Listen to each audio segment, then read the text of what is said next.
Welcome, everybody, to the very first Trading Battle live debate. Today, we have something incredibly exciting, which is our very first, as I mentioned, debate between two experienced veteran traders and investors in markets. Everybody who's in the audience probably has a personal bias about gold versus Bitcoin, which is today's debate. Which asset is the better one to hold on to? Which one is going to perform better in the coming years and arguably even decades?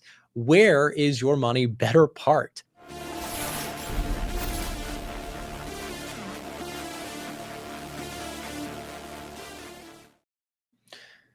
So, this is arguably one of the most important arguments I think here to have in regards to Bitcoin and or crypto in comparison to gold, which is the inflation hedge or speculative bet discussion.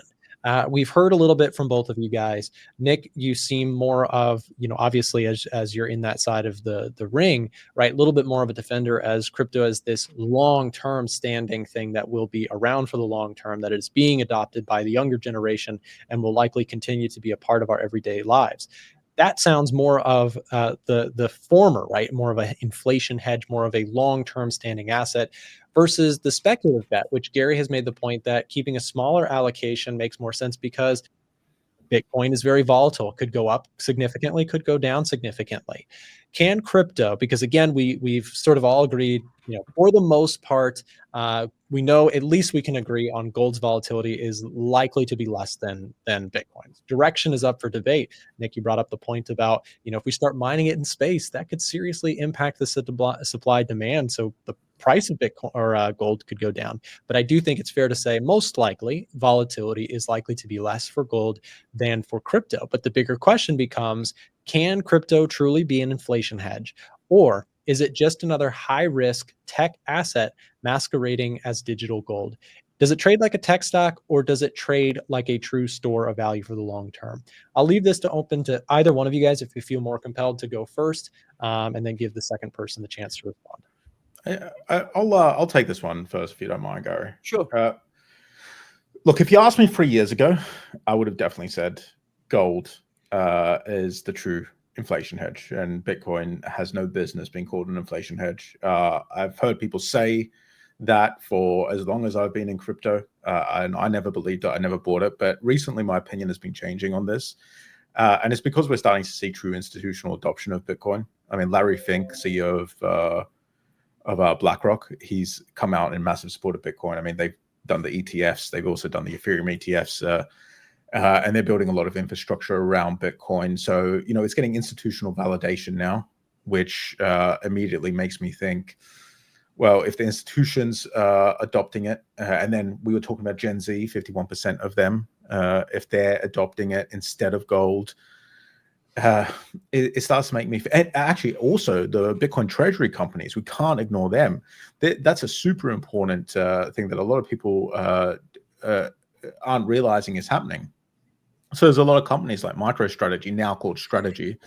They're becoming what's known as Bitcoin treasury companies, and now there's over $164 billion of Bitcoin held, which is like 7-point-something%. I can't remember, but it's over 7% of the supply of Bitcoin is held by Bitcoin treasury companies. It's absolutely mental. So if these big, massive companies with billions of dollars to spend, from BlackRock to MicroStrategy to MetaPlanet in Japan, are all starting to buy up vast quantities of Bitcoin, that tells me that this is finally fulfilling the claim of being a true inflation hedge. But if you asked me 3 years ago, I would have said that that's nonsense. But today, I think it is.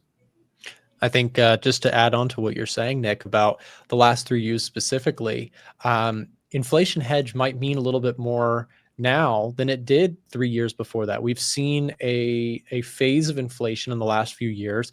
And yes, you have the CPI, but really, even beyond the CPI, certain goods, the thing that we care most about, food, energy, housing, has seen even more inflation.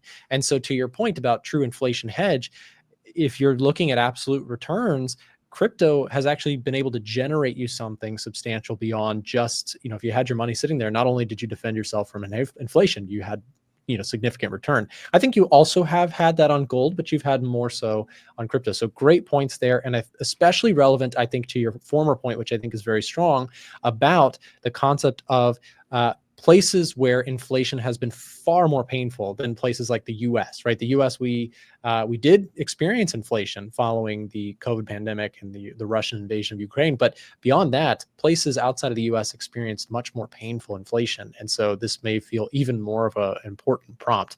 Gary, I want to give you a chance to respond because, of course, we have a little bit of a period here where cryptocurrency has done phenomenal. Is there reason to doubt that is likely to stay the case? I'm curious on your side of this. Do you think Bitcoin, to your former commentary about how it is a very volatile asset, do you think it leans more towards a speculative bet and is truly more of a short-term asset as opposed to gold being kind of a 5,000 plus year inflation hedge? What are your thoughts? Yeah, so if we look at if we do a comparison again and look at the history, historical performance of gold, gold often rises, these increases during high inflation periods. I mean, we saw that in the 1970s. We also know that when we see and it happened this morning. If you look at the price of gold and look at the price of the dollar, we saw dollar falling short today because of the jobs that came out. Non-farm payroll jobs came out, terrible results. What happened? Dollar started falling, and this was also because of the possibilities of rate cuts as well coming up as well. But we saw the dollar falling. But what happened to gold? Gold started rallying. Now we're also seeing Bitcoin actually rallying today as well, off the news as well. So we've seen Bitcoin and gold rally, and dollar falling. So we have an inverse dollar relationship. Gold tends to increase when the fiat currencies weaken. We also have proven hedge, right? We have trusted central. We have the central banks that are worldwide.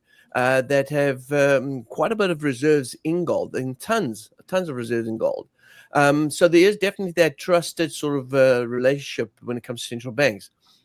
Crypto, if we look at the crypto, we have the scarcity argument, right, where we talk about Bitcoin supply is fixed, and therefore it's making it it's somewhat theoretically it's making it inflationary resistance.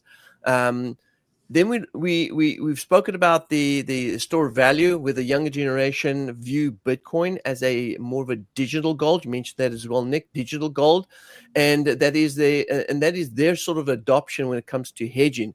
They see that, say, hey, investing into Bitcoin rather than putting money into dollar. If dollar starts falling, they're expecting Bitcoin to rally. So it's all of those things that you have to consider, and also you have to consider the decentralized escapes, countries that have hyperinflation. We're talking about Venezuela, we're talking about Argentina, we're talking about all these countries that have high inflation. Bitcoin offers them an alternative to the worthless local currency. So it's those things that you look at and you sort of like weigh it out. And when you do that, you certainly see that the crypto market does offer a lot of escapes or a lot of opportunities for certain investors and even certain countries.